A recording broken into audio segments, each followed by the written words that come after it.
para guardar essa palavra e que Ele, Senhor, possa trazer tudo aquilo que Ele preparou, que seja para o crescimento não só nosso, mas dele também, de toda a tua igreja, Pai.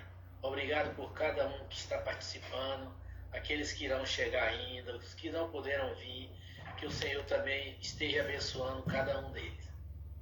Obrigado, Pai, por tudo. Nós te oramos em nome de Jesus. Amém. Amém, Senhor. Amém. Amém. Amém. Deus diga assim será, né? Assim será. Isso é amém. Bom, para quem eu não disse ainda, boa noite, né? Sejam todos bem-vindos. Irmãos, inicialmente estaremos hoje, né, na lição 15, né, Atos para os nossos dias. Vamos trazer mais um desafio para a gente, né? Para tornarmos aí o livro de Atos vivo para o século 21, para hoje. E estamos estudando, fazendo ponderações, não análises contextuais, né, ou teológicas, mas hoje nós estamos estudando o livro de Atos, fazendo as ponderações das mensagens mais essenciais desse livro tão especial, né, que fala da história da igreja. Chamamos ele também de Atos de Jesus Cristo, porque o Senhor Jesus continua muito atuante, continua alcançando as pessoas, enviando cada dia mais o Espírito Santo, escolhendo os verdadeiros adoradores para adorá-lo em espírito e em verdade, nos santificando, nos purificando, e nos enviou o Espírito Santo para nos ajudar, né? Para nos ajudar a apresentarmos a nós mesmos e a multidões ao Espírito Santo, né? Nós irmos até as multidões para nós falarmos de Jesus. Bom, irmãos, a lição hoje é a lição número 15, né? Lição número 15. E eu a denominei como mais perseguição, maior regeneração, não é? Lembrando que um dos contextos importantes tem sido esse, né? As perseguições. E é claro, vai ser o destaque em todo o livro. O tempo todo nós estaremos lendo no livro de Atos as perseguições. Mas elas não entram como mensagem principal. Elas entram como uma consequência, né, da pregação do Evangelho. E essa é uma consequência de se pregar o Evangelho. Perseguição. E quando ela acontece quando nós pregamos para todos. Para todas as pessoas que nós conhecemos. Quando as pessoas nos dão oportunidade, né, quando as pessoas nos conhecem, nós convidamos e falamos dela. Não é sair pelas praças gritando, fazendo escândalos, né, apontando erro, mandando todo mundo para o inferno, dizendo quem não se arrepender vai para o inferno, né? São verdades, mas que precisam ser ditas com autorização de Deus, do Espírito Santo, para que a gente não se torne um tropeço para a vida dos outros. Quando a Bíblia fala de que devemos pregar, quer seja oportuno, quer não, né, ali pregar a verdade para os de dentro, né, para aqueles que já fazem parte da igreja. Entre nós, entre os irmãos, tem que pregar sendo oportuno ou não, corrigindo, repreendendo, exortando com toda longanimidade, né? Então isso internamente devemos fazer mesmo, tá? Se o irmão perguntou ou não perguntou, temos que falar a verdade, principalmente se vemos que há desvios. Mas se tratando as pessoas de fora, não. Inclusive, um dos evangelhos diz que Jesus não gritaria, nem ninguém ouviria nas praças a sua voz. Diz até que ele não, usando uma figura de linguagem, né, Jesus não esmagaria a cana quebrada, nem apagaria a torcida que fumega, né? Isso, explicando em poucas palavras, né, Jesus ele não pegava aquele irmão que já foi quebrado pela vida, está em dificuldade, né? Ou aquela pessoa que a vida já judiou, uma pessoa quebrada na alma, né? Jesus não esmagaria ela, né? A pessoa já está quebrada. Se Jesus chegasse fazendo uma pregação para destruí-la ainda mais, né? Tipo, ninguém chuta cachorro morto, não é isso? Mais ou menos por aí. E então dizendo que a maneira como Jesus pregava o evangelho, sem agressão, não é? Lembrando que entre os judeus, que era povo de Deus, família, Jesus era bem direto e bem incisivo, né? Quando, inclusive, Mateus capítulo 23, Jesus fala: ai de vós hipócritas, né? Sepulcros caiados, enfim, né? Jesus sabia repreender os seus irmãos, né? Judeus, mas em se tratando às pessoas que Jesus oferecia a salvação, ou os de fora, vamos dizer assim, ele não esmagaria aquela pessoa já quebrada pela vida. E a torcida que fumega é quando você acende um candeeirozinho, né? Antigamente, principalmente, né? Eu não sou tão velho assim, né? Mas gostaria até de ser mais, em se tratando do respeito que a igreja tem pelos mais velhos, né? Porque na igreja de Cristo, os mais velhos, os mais experientes, eles têm prioridade, né? Inclusive devemos aprender muito com eles, né? Na sua experiência de vida, na maneira como ele conduziu a própria vida, né? Isso é muito importante, tá certo? Os presbíteros, inclusive, o próprio nome presbítero vem de ancião, né? Aquela pessoa com experiência.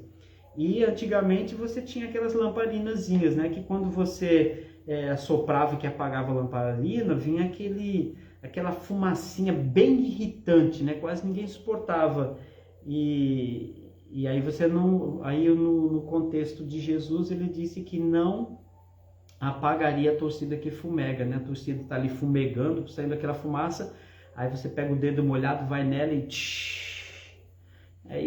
Isso querendo dizer que Jesus ele não apagaria ou não calaria a boca por mais irritante que uma pessoa fosse, né? Por mais teimosa que ela fosse, ele tinha longo ânimo. Então Jesus, ele não esmagaria as pessoas já quebradas pela vida, e também ele não apagaria, né, aquelas pessoas, não tentaria destruir aquelas pessoas que ainda irritavam a verdade, que lutavam contra a verdade, ou aquelas pessoas que aparentemente são chatas, né? Falando do português bem claro.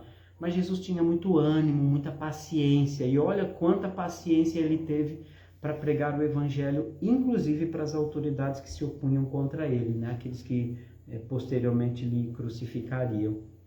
Então, a gente precisa entender isso é muito importante.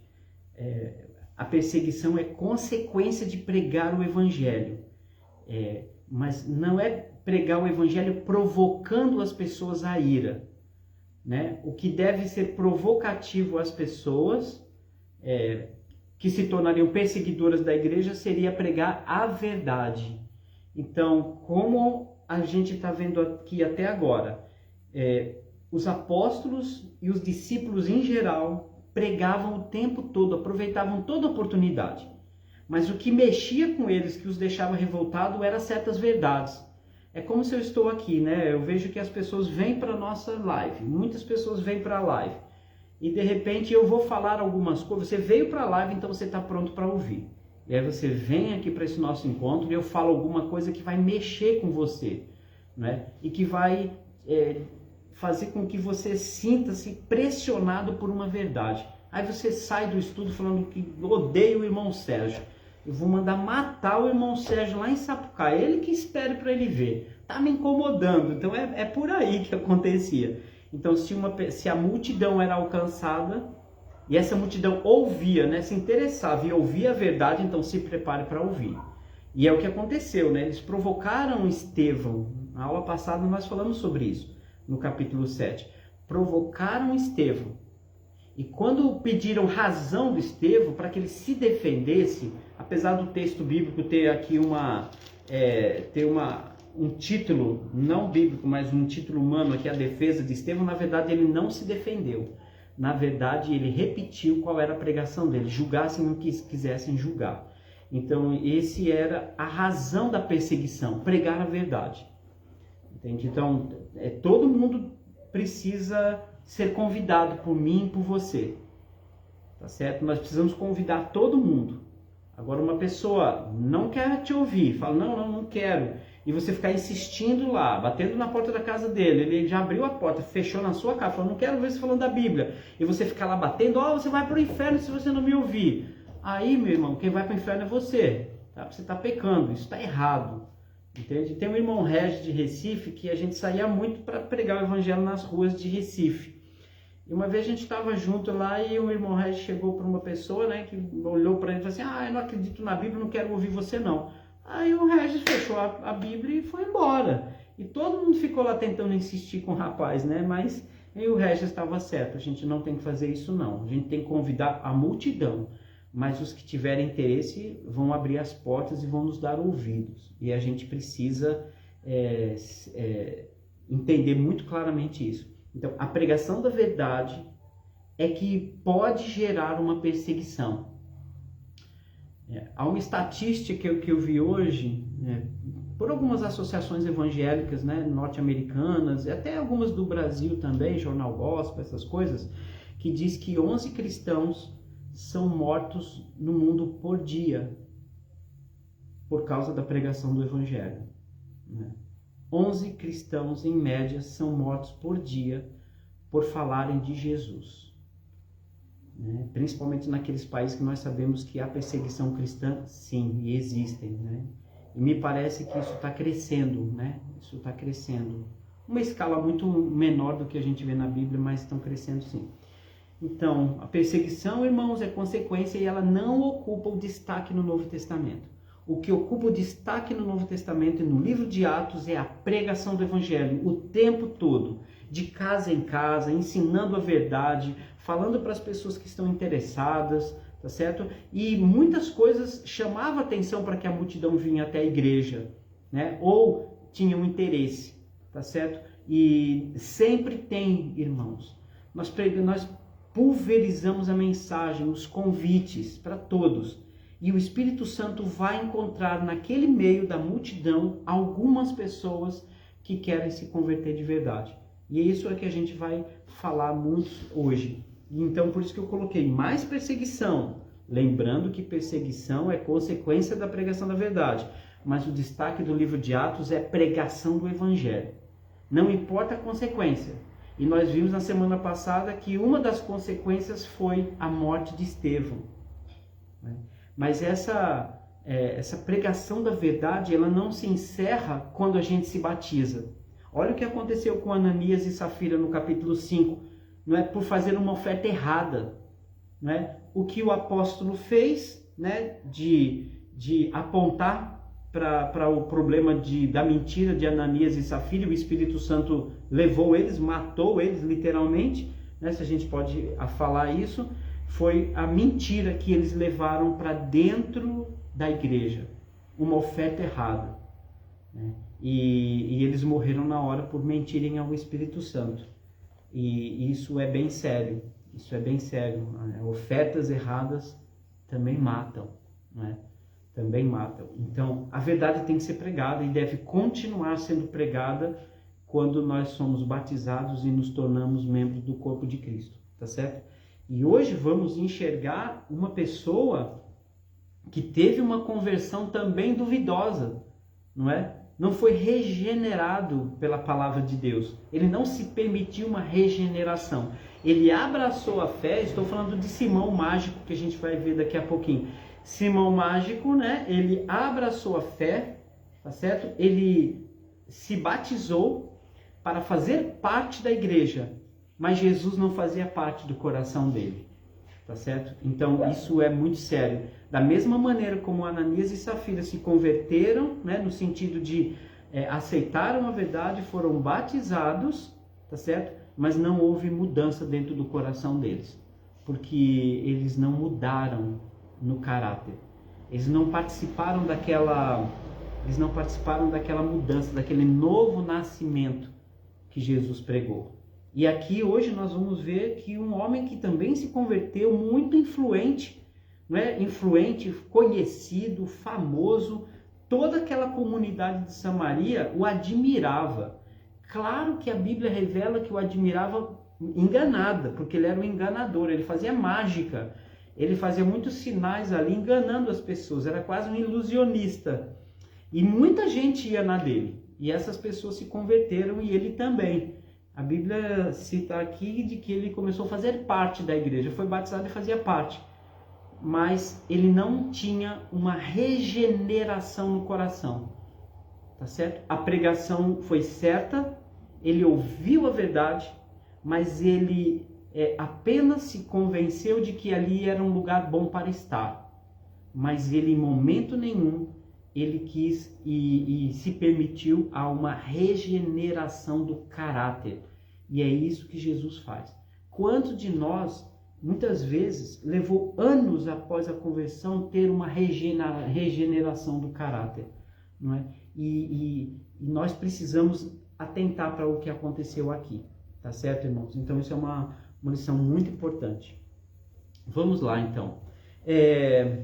Vamos fazer a nossa leitura, né? Nós teremos hoje a perseguição que começou ali, desenfreada, né? Depois da morte de Estevão, aí é que a perseguição começou mesmo. O Império Romano não se mete mais nisso, tá certo? Deixa que os próprios palestinos ali, como eles os chamavam, e os hebreus se envolvessem nas brigas deles, tá certo? Agora eles não precisavam mais recorrer ao Império Romano, tá certo? Mas eles mesmos tomavam cabo daqueles que os incomodavam, e falar de Jesus era um grande incômodo para eles.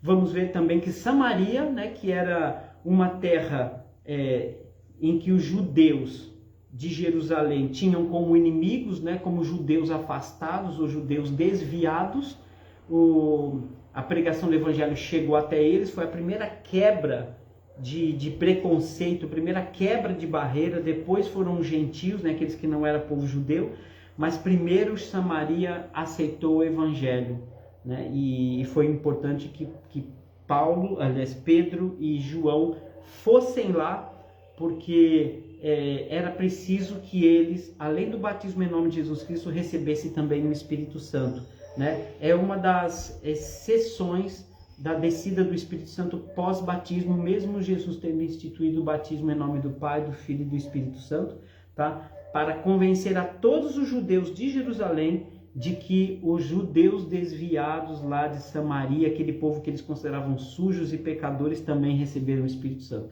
Todos santificados em Cristo Jesus. E vamos falar um pouquinho sobre isso, né? A gente não perder a visão de que a estratégia de Deus para a igreja crescer, muitas vezes, é a perseguição, a dificuldade. Tá certo? Bom, vamos ler então Atos capítulo 8.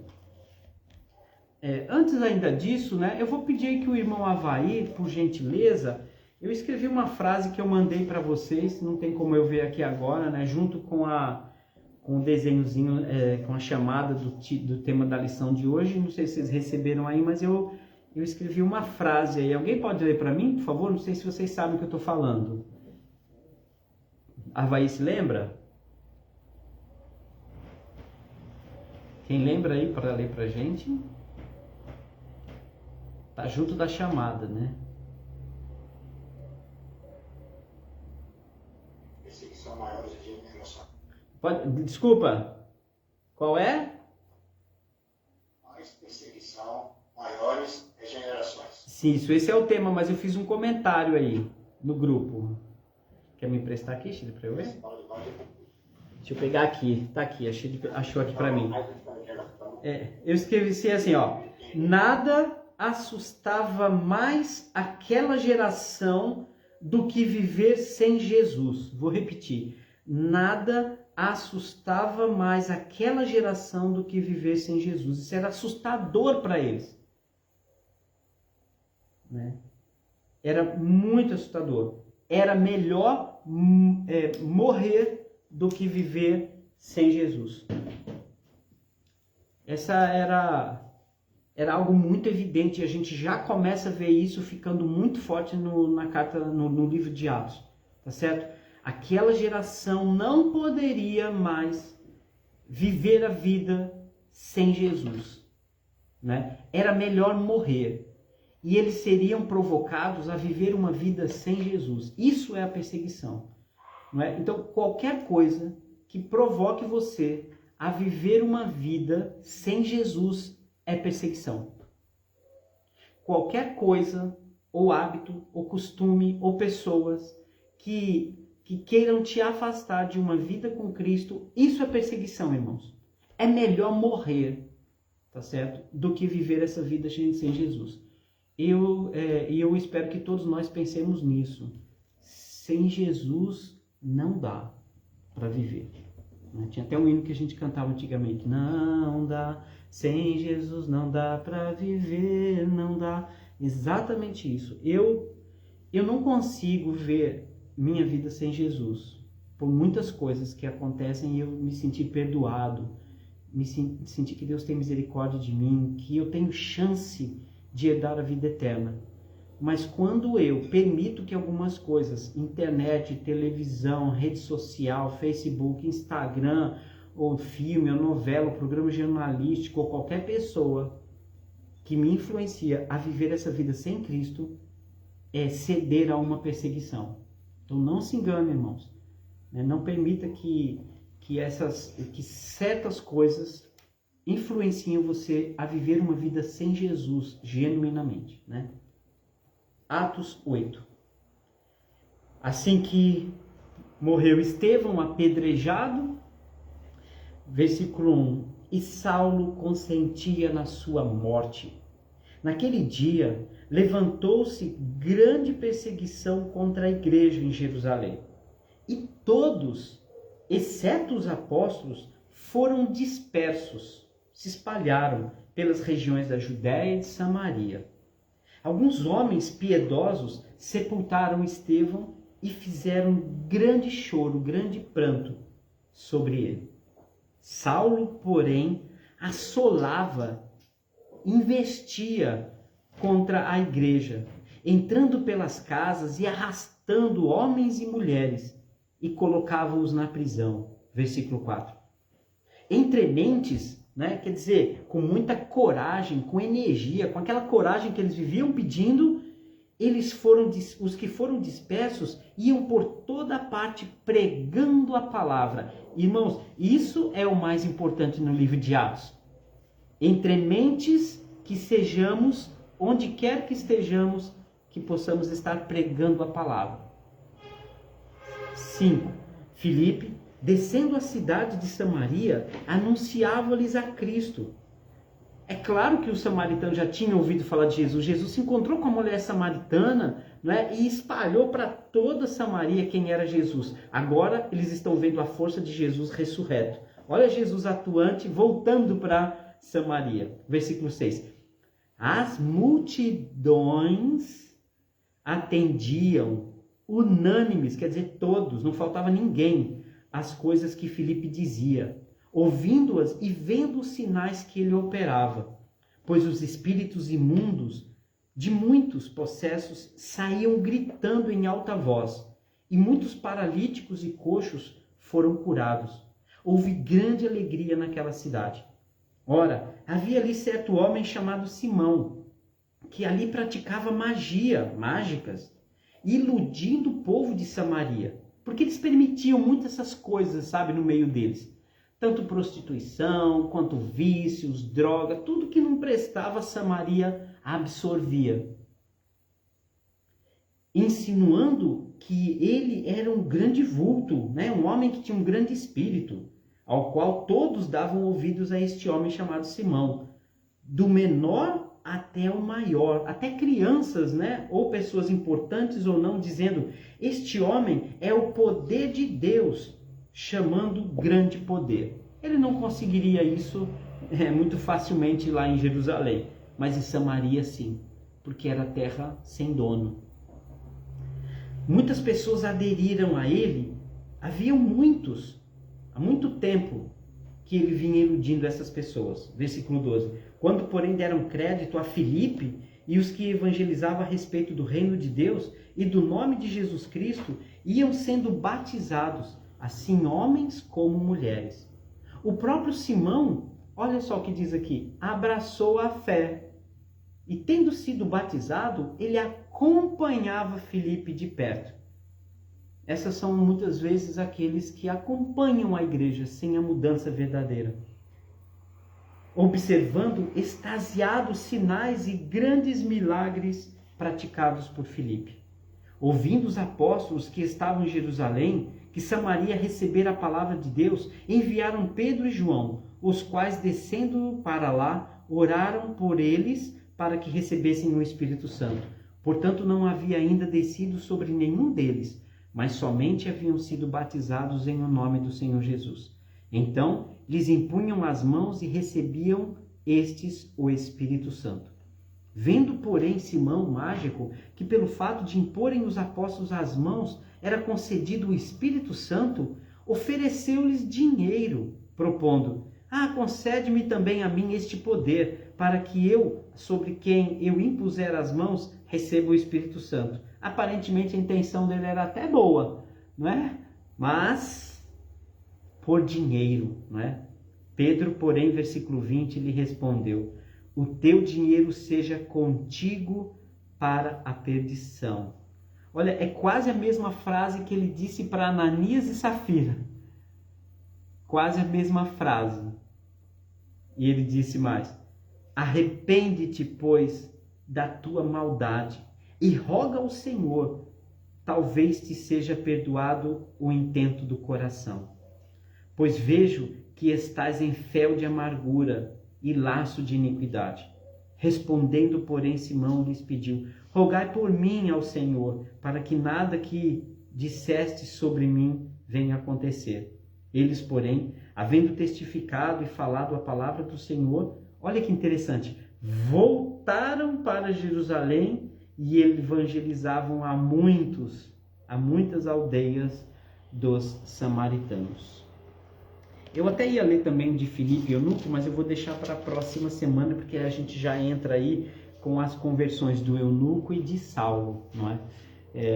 Espaço muito importante para todos nós entendermos. E sabe, irmãos, quando entendemos que precisamos mesmo, de fato, e não há dúvida disso, de trazermos o livro de Atos para os nossos dias, nós não podemos encarar esse texto como um texto simples, não é?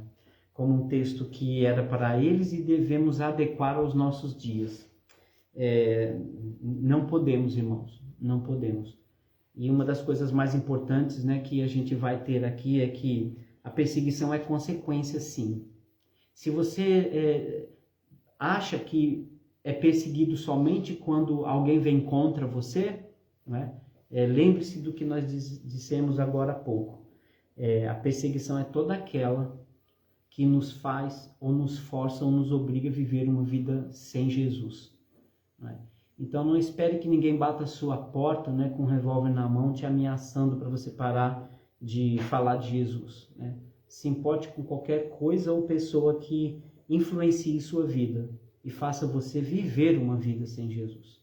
Né? Essa não é só uma perseguição, mas é uma perseguição que já lhe venceu. E a gente precisa fugir muito disso, tá certo? E é o ponto fundamental que nós temos aqui, que para aqueles irmãos, nada poderia ser mais importante do que viver uma vida com Cristo. E a missão que aqueles irmãos tinham é evidente. Foi a missão dos apóstolos, foi essa missão de Filipe, que era inclusive um dos diáconos, né, escolhidos. Filipe podia muito bem ter pensado: poxa vida, mataram outro diácono, né, que fazia parte do meu grupo de diáconos. Né, mataram, apedrejaram ele. Mas a estratégia do Senhor é que a perseguição vai fazer com que as pessoas se espalhem. E o Senhor Jesus, ele permite isso. E esse do capítulo 8 é um sinal evidente de que quando o Senhor permite algo na sua vida, tá certo? Que faz você se movimentar, que faz você se mexer, tá certo? Ao invés de reclamarmos, nós precisamos entender: estou sendo desafiado por Jesus para pregar o Evangelho numa outra situação, para eu me mexer um pouco mais, para eu trabalhar um pouco mais. E nós, irmãos, precisamos nos sentir mais incomodados. Se nós não nos sentirmos incomodados com a nossa vida cristã, se está tudo muito bem, está uma delícia ser cristão, talvez a gente ainda não tenha entendido. A gente ainda não tenha entendido a missão que Jesus nos propôs. E nós tornamos a vida na igreja muito confortável. Muito confortável. E arrumamos até desculpas, às vezes, para não fazer. Mas os irmãos do Novo Testamento, eles não se sentiam confortados. E quando se sentiam confortáveis, eles já estavam aqui, ali perto de Jerusalém, estava tudo muito bonzinho, tinham familiares em Jerusalém, estava tudo muito bem. De repente o Senhor permitiu que a perseguição chegasse e eles tiveram, inclusive, de migrar para Samaria, um lugar que eles detestavam. Eles nem gostavam de pisar em Jerusalém, os judeus. Mas agora, como cristãos, nem ligavam mais, mas eles estavam distraídos na cidade de Jerusalém. Né? Os cristãos de Atos aqui, logo após a morte de Estevão, provavelmente antes da morte de Estevão, apesar das perseguições ali, a gente viu de Pedro, que estava orando lá na prisão, e outros dos apóstolos e alguns outros discípulos presos, eles estavam achando, a perseguição está aqui, mas a gente contorna essa situação. Mas aí com a morte de Estevão, era para incomodá-los mesmo. A morte de Estevão os obrigou a ir, inclusive, em Samaria, que eles detestavam os samaritanos. Para eles, samaritanos eram tidos como porcos. Não é? A gente vê isso na história dos passos que Jesus seguiu na Palestina. Mas agora, a terra de Samaria, Jesus os permitiu que eles descessem para Samaria para pregar ali o Evangelho. Olha o que é uma mudança completa na visão daqueles judeus. Né? Agora, eles estavam não somente entrando na terra de Samaria, mas estavam chamando todos os samaritanos para ouvir a mensagem do Evangelho. Isso é uma grande bênção de Deus quando a gente olha para todas as dificuldades que enfrentamos, né? Quando as portas se fecham, é porque Deus quer outra que você abra. Tá certo? E eu não vejo aqui os irmãos se lamentando, a gente não vê aqui os irmãos pedindo livramento, aqui nós enxergamos irmãos pedindo coragem para pregar o Evangelho. Porque é preciso ter coragem, né? É preciso ter coragem. E isso é o fator tão importante que a gente precisa trazer para a igreja hoje, né? Tanto. Lendo ainda a reportagem hoje pela manhã de uma missionária de um dos países da África onde há grande perseguição, e ela é uma das lideranças lá do que eles chamam de Igreja das Cavernas, que eles se reúnem escondidos debaixo ou dentro de umas cavernas. E ela veio visitar o Brasil. Quando ela chegou no Brasil, que ela viu os cristãos indo para o shopping center, fazendo tudo livremente, e ela ficou tão apaixonada, tão fissurada por isso, que todo lugar que ela ia, ela estava pregando o Evangelho. Entende? E chamaram ela e disseram, mas você vai falar para todo mundo? E ela atravessava a rua e ficava dando atenção para as pessoas que passavam de carro. Ela ia na padaria, nem comia, ficava falando de Jesus para todo mundo. E ela disse assim, olha, eu não sei como vocês conseguem viver na liberdade que se tem nesse país e vocês não pregam o Evangelho. E ela declarou firmemente, né? Vocês não aproveitam a graça de ter liberdade para pregar o Evangelho. E foi muito forte o testemunho dela. Depois eu posso passar para os irmãos essa reportagem. É fascinante, é muito bom ver isso. E por fim, para até abrir os comentários dos irmãos, é algo muito importante. E, irmãos, isso acontece na igreja. Nós temos na igreja não apenas Ananias e Safiras ou Simão mágicos, mas muitas vezes nós passamos anos na igreja sem uma regeneração do caráter. E caráter nós entendemos que é a intenção do nosso coração. Aqui diz que Simão, ele abraçou a fé. Ele abraçou a fé. E acompanhavam os apóstolos. Mas a proposta dele de comprar o dom de entregar o Espírito Santo para alguém, mostrou claramente de que, apesar dele ter abraçado e participado da igreja, está participando, mas ele não tinha um coração regenerado. E levam anos, irmãos, muitas vezes, para termos um coração totalmente regenerado. E eu quero chamar a todos hoje, porque hoje eu levantei, irmãos, com muito medo, sabe? Muito medo. Medo de que eu não esteja ainda cumprindo todo o propósito de Deus de pregar o Evangelho. Porque tenho todas as dificuldades do mundo para fazer isso hoje. E já tive tanta liberdade para fazer isso. Já tive tanto salário para fazer isso. Já tive tantos lugares para fazer isso. Tantas portas abertas para fazer isso. Né? E hoje, com todas as dificuldades, é que eu me sinto muito mais desafiado. Tá certo? Muito mais desafiado. Porque eu tinha oportunidade e talvez não usei quanto deveria. E irmãos, nós precisamos buscar no nosso coração a nossa intenção de sermos cristãos. Assim como Simão, assim como Ananias e Safira que nós vimos, e outros exemplos que a Bíblia vai mostrar no livro de Atos e até nas cartas dos apóstolos. Muitos de nós ainda não foram regenerados no coração, na alma. Muitas vezes a gente gosta tanto de fazer parte da igreja.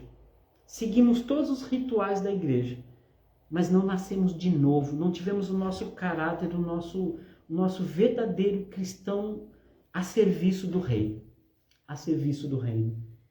Mas nós vamos encontrar nos próximos episódios do livro de Atos para os nossos dias, um homem chamado Saulo, que só era possível que esse homem fizesse o que fizesse na igreja se tivesse um coração regenerado. E é isso, irmãos, que nós precisamos buscar ardentemente. E isso começa no nosso caráter. Quando a nossa intenção é tudo menos morrer por Cristo. Morrer a partir da nossa natureza terrena, morrer para Cristo. E também morrer nos nossos hábitos para Cristo. Como nós lemos lá em Atos capítulo 2. Para todos, se arrependam e sejam batizados em nome de Jesus Cristo. Mas a regeneração do Senhor, ela precisa vir. Tiago 3, versículo 5, para finalizar pelo menos a minha parte. Tiago 3, versículo 5.